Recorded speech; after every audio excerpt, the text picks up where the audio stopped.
Le corps de Maman Blanche sera déterré dans les prochaines 72 heures. Oui, vous avez bien entendu.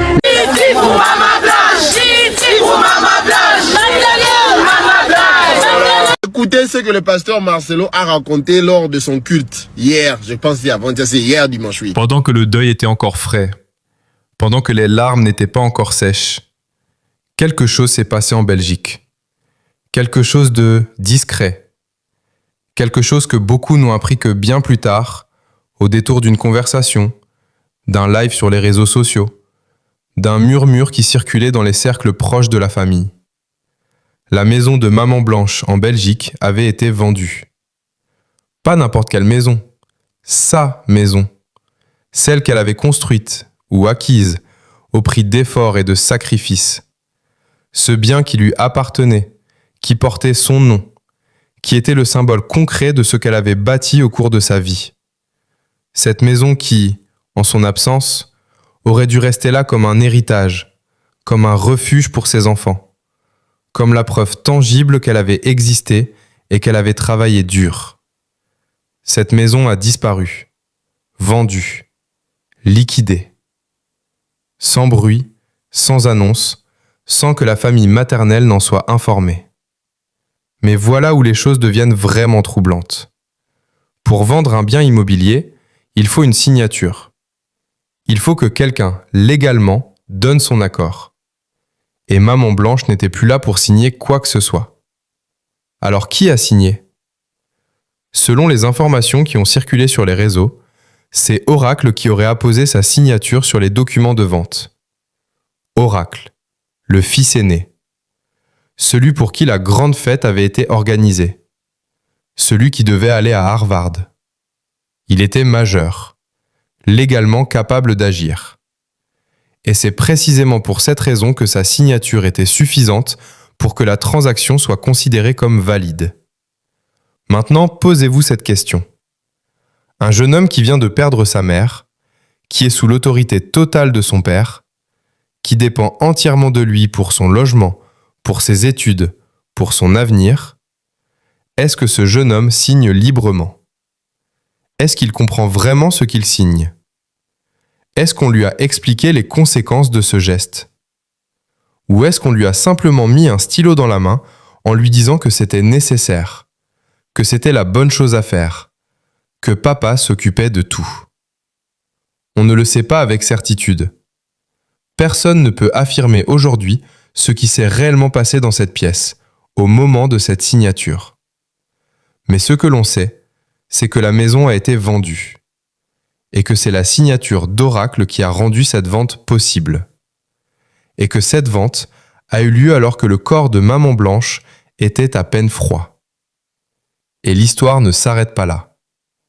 Parce qu'après la vente, il y a eu un achat. Une nouvelle maison aurait été acquise en Belgique. Et cette fois, elle aurait été mise au nom d'Oracle. Toujours lui. Toujours ce fils aîné dont le nom apparaît dans chaque transaction, dans chaque document, dans chaque mouvement financier lié à l'héritage de sa mère. Comme si Oracle était devenu, malgré lui ou avec lui, l'instrument juridique par lequel tout passait. Est-ce que c'est vrai ? Est-ce que tout cela s'est vraiment passé ainsi ? Honnêtement, à ce stade, personne ne dispose de preuves formelles. Les documents n'ont pas été rendus publics. Les actes notariés ne circulent pas librement. Ce que l'on a, c'est ce qui a été dit sur les réseaux, ce que des sources proches de la famille ont confié, ce que des voix anonymes ont murmuré dans des lives et des commentaires. Ce n'est pas rien, mais ce n'est pas non plus une vérité judiciaire établie. Ce qui est établi, en revanche, c'est qu'Oracle n'est jamais allé à Harvard. Ce projet ambitieux, cette ambition que Maman Blanche portait avec tant de fierté, s'est évaporée. Oracle s'est retrouvé en Belgique, loin de son pays, loin de sa famille maternelle, vivant chez des amis de son père.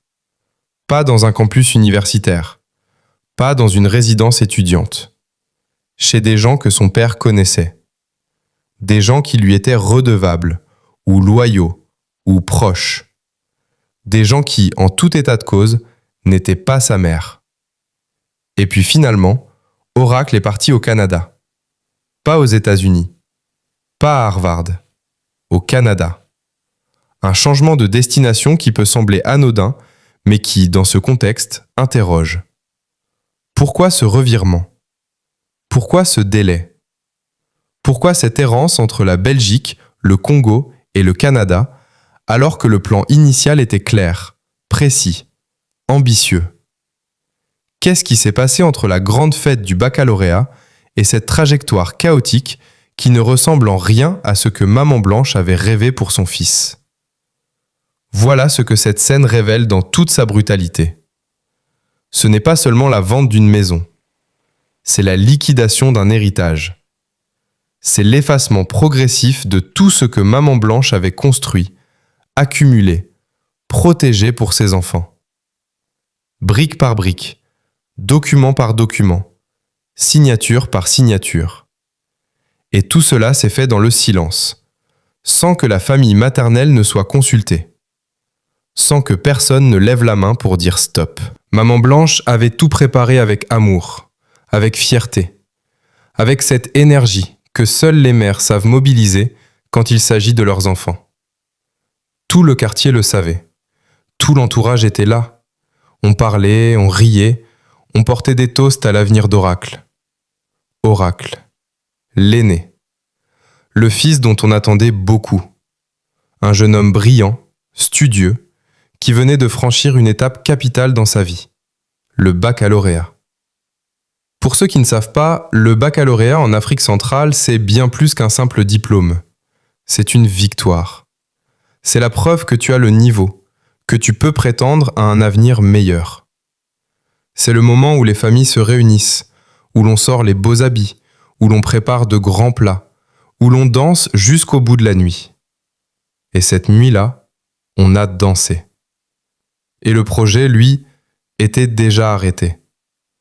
Marcelo et Maman Blanche en avaient discuté, ils s'étaient mis d'accord. Oracle allait partir étudier aux États-Unis. Pas dans n'importe quelle université, à Harvard. L'une des universités les plus prestigieuses, les plus sélectives et les plus chères au monde. Seule une infime partie des étudiants de la planète y accède.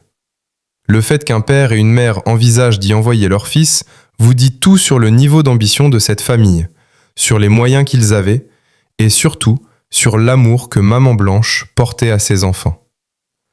Elle voulait le meilleur pour Oracle. Elle voulait qu'il parte, qu'il grandisse, qu'il revienne un jour fort et accompli. Ce soir de fête, Oracle était heureux. Sa mère était heureuse. Les invités étaient heureux. Il y avait dans l'air cette légèreté rare, ce sentiment que la vie sourit, que les efforts payent, que demain sera encore plus beau qu'aujourd'hui.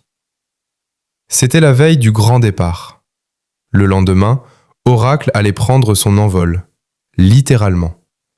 Et Maman Blanche avait voulu marquer ce moment, le graver dans les mémoires, en faire un souvenir que son fils emporterait avec lui jusqu'à l'autre bout du monde.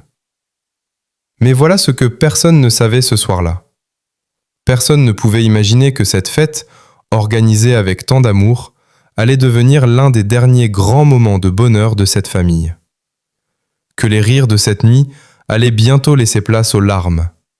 Que le projet Harvard n'allait jamais se concrétiser. Qu'Oracle n'irait pas aux États-Unis. Que Maman Blanche, elle, n'allait plus être là pour voir son fils s'épanouir. Ce soir, tout semblait parfait. Et c'est précisément pour ça que cette scène fait si mal. Parce que quand on connaît la suite, on ne peut pas s'empêcher de regarder cette image différemment. On voit une mère qui danse sans savoir. On voit des enfants qui rient sans savoir. On voit une famille unie, solide, heureuse. Et on sait, nous, que tout cela est sur le point de s'effondrer. Les bougies ont été soufflées. Les embrassades ont été longues et chaleureuses. On a mangé, on a ri, on a célébré, jusqu'à ce que la fatigue prenne le dessus. Et puis la nuit s'est terminée, comme toutes les nuits finissent, doucement, naturellement, sans que personne dans cette maison remplie de joie ne puisse se douter de ce qui allait suivre. C'est ça le vrai drame de cette première scène. Ce n'est pas encore la tragédie, c'est le bonheur, juste avant. Ce sourire de maman Blanche, ce dernier regard fier sur son fils, cette nuit où tout allait bien. Une nuit qui restera gravée dans les mémoires, non pas pour ce qu'elle était, mais pour tout ce qu'elle annonçait sans le dire. La porte s'ouvre. Et là, devant les enfants de maman Blanche, apparaît leur père, le pasteur Marcelo, au bras d'une autre femme, Aïcha, sa nouvelle épouse. Ils arrivent ensemble, souriants, dans ce qui était autrefois la maison de leur mère. Ils viennent visiter l'église, saluer les fidèles, reprendre le cours normal des choses, comme si rien ne s'était passé, comme si le deuil était déjà derrière eux, comme si maman Blanche n'avait jamais existé. Et les enfants? Les enfants sont là. Ils voient. Ils regardent cette femme qui occupe désormais la place de leur mère. Ils observent leur père qui sourit, qui serre des mains, qui fait comme si tout était normal. Et ils ne disent rien. Pas un mot, pas une larme visible, pas un geste de révolte, juste ce silence lourd, dense, oppressant. Ce silence qui en dit bien plus long que n'importe quel cri. Pourquoi ce silence? C'est la question que tout le monde s'est posée. Ces enfants sont-ils conscients de ce qui s'est passé? Sont-ils lucides face à la situation? Voient-ils vraiment ce que tout le monde voit? Oui, bien sûr qu'ils voient, bien sûr qu'ils comprennent. Ils ne sont pas aveugles, ils ne sont pas naïfs, mais ils sont sous l'emprise totale de leur père. Et Marcelo, comme chacun le sait, est un homme qui contrôle tout, absolument tout. Sa maison, son église, ses relations, ses enfants. Tout passe par lui. Tout dépend de lui. Et quand un homme aussi puissant, aussi autoritaire, aussi influent que Marcelo pose ses règles, ses enfants n'ont pas vraiment le choix. On ne parle pas, on ne questionne pas, on ne conteste pas. On se tait. Et ce silence, il a duré. Il a duré des semaines, des mois, 2 ans. 2 longues années pendant lesquelles ces enfants ont assisté, impuissants, à la transformation de leur vie. Leur mère disparue dans des circonstances troubles, leur père remarié à toute vitesse avec une femme prénommée Aïcha, la maison familiale en Belgique vendue, leur quotidien bouleversé de fond en comble, et eux, toujours silencieux, toujours en retrait, toujours dans l'ombre de ce père encombrant. Pensez à ce que cela représente pour un enfant. Perdre sa mère est déjà une douleur immense, insurmontable. Mais perdre sa mère dans des circonstances que personne ne vous explique clairement, et voir son père se remarier quelques mois plus tard avec une autre femme, et devoir sourire, et devoir faire bonne figure, et devoir continuer à vivre comme si tout allait bien, c'est une autre forme de violence. Une violence silencieuse, une violence invisible. Celle qui ne laisse pas de traces sur le corps, mais qui dévaste l'âme. Et puis, il y a Choukrani, la petite sœur d'Oracle. Elle aussi a eu son baccalauréat. Elle aussi a franchi cette étape importante. Mais pour elle, pas de fête, pas de célébration, pas de grande réunion de famille autour d'un repas chaud. Aïcha, la nouvelle épouse, n'a rien organisé. Ni vu, ni connu. Le baccalauréat de Choukrani est passé dans le silence le plus total. Comme si cette victoire ne méritait pas d'être célébrée. Comme si cette petite fille ne méritait pas qu'on s'arrête un instant pour lui dire « Bravo, tu as réussi, nous sommes fiers de toi ». Rappelez-vous la fête qu'avait organisée Maman Blanche pour Oracle. Cette nuit de joie, de rire, de musique et de fierté maternelle. Et comparée avec ce que Choukrani a vécu. Le même diplôme, le même effort, le même mérite. mais deux destins radicalement différents. Parce que la femme qui aurait dû organiser cette fête n'était plus là. Et celle qui avait pris sa place n'en avait manifestement pas l'intention. C'est dans ce détail que tout se révèle. Ce n'est pas anodin. Ce contraste entre la fête somptueuse d'Oracle et le silence glacial autour du baccalauréat de Choukrani dit tout sur ce que ces enfants ont perdu le jour où ils ont perdu leur mère. Ils n'ont pas seulement perdu une femme, ils ont perdu quelqu'un qui les voyait, quelqu'un qui les célébrait, quelqu'un pour qui leur bonheur comptait vraiment.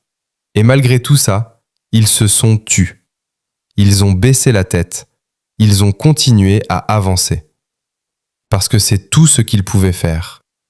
Parce que quand on est l'enfant d'un homme comme Marcelo, on n'a pas le luxe de crier sa douleur. On la ravale, on la cache, on fait avec. Et on regarde la vie continuer, sans pouvoir rien y changer. Du moins, pas encore. Il y a des détails qui semblent anodins au premier regard. Un jour de la semaine, un trajet, un aller-retour. Et puis on creuse, on compare, on recoupe. Et ce détail anodin devient soudainement l'élément le plus explosif de toute l'affaire. C'est exactement ce qui s'est passé avec ce dimanche. Ce dimanche que Marcelo aurait voulu faire oublier.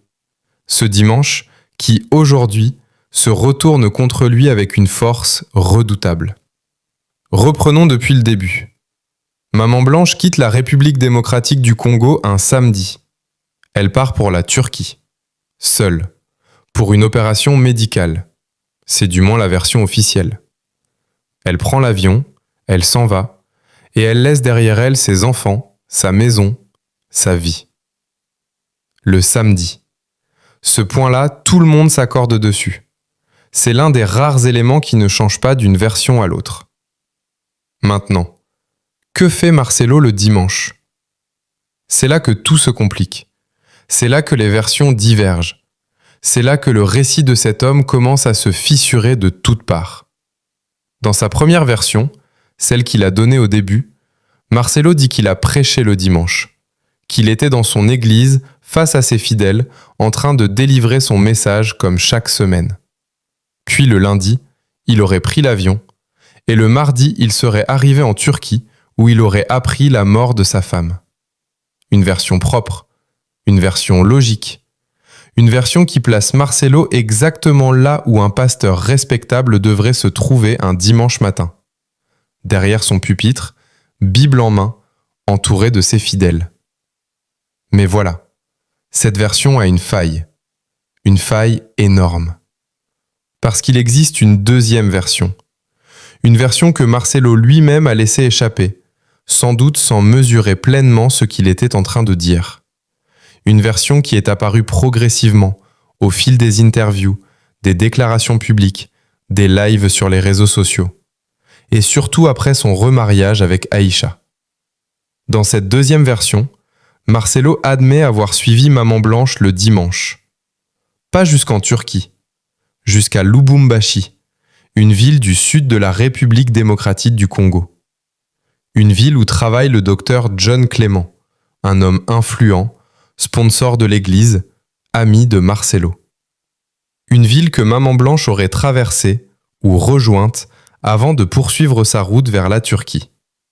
Et là, tout bascule. Parce que si Marcelo était à Lubumbashi le dimanche, alors il n'était pas dans son église. Il n'était pas en train de prêcher. Il avait pris l'avion, discrètement, pour rejoindre sa femme dans une autre ville. Un aller-retour que personne ne devait voir. Un déplacement que personne ne devait savoir. Et puis le lundi matin, il serait rentré. Et le lundi soir, il aurait pris l'avion pour la Turquie. 2 voyages en 2 jours. 2 trajets soigneusement effacés de la version officielle. Pourquoi Lubumbashi ? C'est la question que tout le monde pose. Pourquoi une femme qui part se faire opérer en Turquie ferait-elle un détour par Lubumbashi ? Pourquoi son mari la suivrait-il là-bas, discrètement, sans en parler à personne ? Et pourquoi, surtout, Maman Blanche ne savait-elle même pas, selon certaines sources, qu'elle devait se rendre à Lubumbashi. Comme si ce détour n'était pas prévu par elle. Comme si quelqu'un d'autre avait décidé de ce trajet à sa place. Pensez-y comme un enquêteur. Si vous êtes un homme influent, un homme puissant, un homme qui a des relations partout dans son pays, et que vous envisagez de faire disparaître quelqu'un, où commettez-vous ce crime? Logiquement, vous le faites là où vous avez le plus de contrôle, là où vos amis peuvent intervenir, là où les questions restent sans réponse. Pas à l'étranger, où vous ne maîtrisez rien. Pas en Turquie, où vous n'avez aucun réseau, aucune influence, aucun moyen de gérer les suites. Vous le faites dans votre pays, dans une ville où vous avez des alliés, dans un endroit où tout peut être arrangé, effacé, étouffé. Lubumbashi correspond exactement à ce profil. Une ville où Marcelo avait des connexions solides. Une ville où le docteur John Clément, son ami et sponsor, avait ses habitudes. Une ville suffisamment éloignée de Kinshasa pour que les témoins soient rares, mais suffisamment accessible pour qu'un aller-retour express soit possible en une journée. Et puis il y a cette confusion entre lundi et dimanche. Cette erreur que Marcelo a commise dans ses déclarations, en mélangeant les jours, en perdant le fil de son propre récit. Ce n'est pas une erreur anodine. Quand on dit la vérité, on ne confond pas les jours. On se souvient de ce qu'on a fait. On sait où on était. Mais quand on a construit un mensonge, quand on a fabriqué une version des faits et qu'on essaie de s'y tenir sous pression, les détails finissent toujours par se mélanger. Les jours se brouillent, les trajets s'en mêlent. Et la vérité commence à transparaître, malgré soi, entre les lignes d'un récit qui ne tient plus. Le tribunal de grande instance de Kinshasa. Une salle austère, chargée de tension, où chaque mot prononcé pèse son poids, où chaque argument avancé peut faire basculer une vie. Ce jour-là, le pasteur Marcelo est là. Lui, l'homme habitué aux grandes estrades, aux lumières des projecteurs, aux applaudissements de ses fidèles, le voilà maintenant assis face à des juges, face à la loi, face à une famille qui réclame des comptes. Et pour la première fois depuis longtemps, ce n'est plus lui qui contrôle la salle. L'audience commence. Et très vite, l'avocat de Marcelo prend la parole. Sa stratégie est claire dès les premières minutes. Il ne veut pas parler du fond. Il ne veut pas répondre aux accusations. Il veut attaquer la forme. Il conteste la compétence du tribunal. En termes simples, il dit que ce tribunal n'a pas le droit de juger cette affaire, que les faits se sont déroulés en dehors de sa juridiction, que Maman Blanche est morte en Turquie, que c'est donc là-bas ou ailleurs que cette affaire devrait être traitée. Pas ici, pas à Kinshasa. C'est une tactique classique dans les prétoires du monde entier. Quand on ne peut pas gagner sur le fond, on essaie de gagner sur la procédure. On soulève des exceptions. On crée des obstacles juridiques. On ralentit la machine judiciaire dans l'espoir que le temps finisse par éteindre l'incendie. Mais cette fois, cette stratégie va se retourner contre Marcelo d'une façon qu'il n'avait peut-être pas anticipée. Parce que l'avocat de la famille, Maître Viens-Venir, se lève. Et il sort un argument dévastateur. Il rappelle au tribunal que Marcelo lui-même avait déjà saisi ce même tribunal dans le passé. Sous le numéro de rôle RC 129-924, le pasteur avait introduit une action devant le tribunal de grande instance de Kinshasa. En faisant cela, il avait lui-même reconnu la compétence de cette juridiction. Il ne peut pas aujourd'hui, quand c'est lui qui est sur le banc des accusés, prétendre que ce même tribunal n'est pas compétent. Il ne peut pas utiliser une juridiction quand ça l'arrange et la rejeter quand ça ne l'arrange plus. La loi ne fonctionne pas ainsi. Et le tribunal, ce jour-là, a déclaré l'exception directement non fondée. Mais ce n'est pas tout. Parce que dans cette salle d'audience, il y a un autre élément qui va provoquer une onde de choc. Le certificat de décès. Cet acte officiel, établi en Turquie, qui atteste de la mort de Maman Blanche. Un document qui, en apparence, devrait clore le débat sur les circonstances du décès. Mais ce certificat pose lui-même de sérieuses questions. Qui l'a obtenu? Qui l'a transmis? Et surtout, dans quelles conditions a-t-il été établi aussi rapidement? Et là, surgit un détail qui cloue littéralement tout le monde sur place. Marcelo, lors de cette audience, dit qu'il n'a jamais été en Turquie. Il le chuchote presque, comme si lui-même mesurait l'énormité de ce qu'il est en train de dire. Ceux qui étaient présents dans la salle ce jour-là en sont restés bouche bée. Parce que si Marcelo n'était pas en Turquie, alors qui a signé les documents à l'hôpital? Qui a autorisé l'opération? Qui a récupéré le corps? Qui a tout organisé pour que Maman Blanche rentre aussi rapidement au Congo après sa mort? Car c'est un autre point qui n'a jamais cessé d'intriguer. La vitesse. La rapidité avec laquelle le corps de Maman Blanche est revenu. En temps normal, quand un Congolais meurt à l'étranger, le rapatriement du corps prend du temps. Beaucoup de temps. Il faut des démarches administratives, des documents officiels, des moyens financiers considérables, des contacts dans le pays étranger. Ça peut prendre des semaines, parfois un mois, parfois plus. Mais le corps de Maman Blanche, lui, est revenu vite. Trop vite, selon beaucoup. Comme si tout avait été préparé à l'avance. Comme si quelqu'un savait exactement ce qui allait se passer et avait organisé le retour avant même que la mort ne soit annoncée. Marcelo lui-même a tenté d'expliquer cette rapidité. Il a dit que le médecin en Turquie avait tout facilité. Que ce médecin, touché par sa douleur, avait accéléré toutes les procédures. Que lui, Marcelo, ne pouvait pas rester dans ce pays étranger, que ses enfants l'attendaient, que la douleur était insupportable. Une explication humaine en apparence, mais qui soulève immédiatement une autre question. Comment un médecin étranger, dans un hôpital turc, peut-il accélérer à ce point des procédures administratives internationales pour un patient étranger décédé? Quel niveau de relation, quelle somme d'argent, quel réseau permet d'obtenir un tel traitement de faveur? Et puis il y a Félix, ce nom qui surgit dans les débats judiciaires et qui va devoir comparaître. Félix qui a signé l'acte de décès en se présentant comme le fils de Maman Blanche.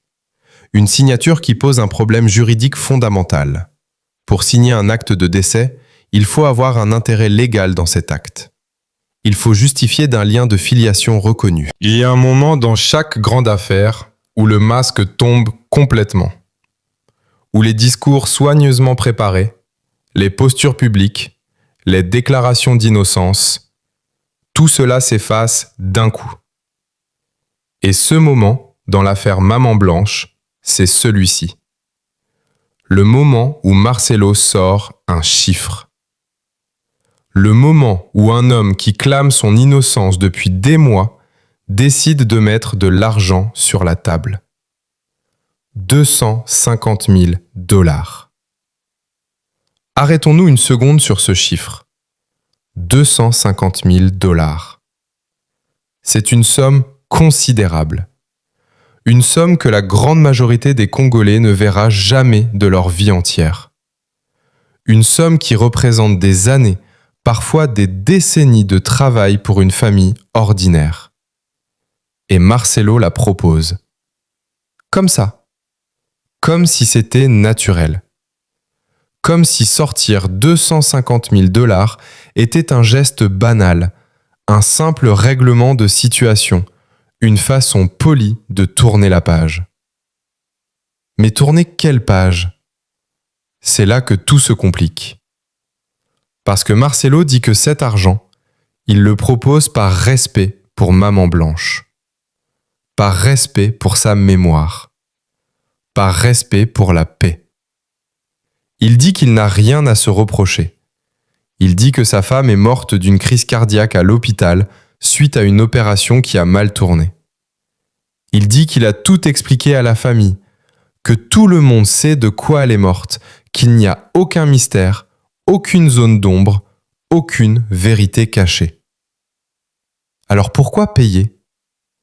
Si tout est clair, si tout a été expliqué, Si la mort était naturelle et inévitable, pourquoi un homme innocent ressent-il le besoin de sortir 250 000 $? C'est la question que tout le monde se pose. Et personne n'a encore entendu une réponse satisfaisante. La famille de Maman Blanche, elle, n'est pas venue les mains vides. Elle est venue avec ses propres chiffres. 800 000 $. C'est ce qu'elle réclame. 3 fois et demi la somme proposée par Marcelo. Un écart énorme. Un fossé financier qui dit quelque chose sur la profondeur du contentieux entre ces deux camps. La famille ne négocie pas une simple compensation. Elle pose un prix sur une vie. Elle pose un prix sur des années de souffrance, de questions sans réponse, de nuits sans sommeil, de larmes versées en silence.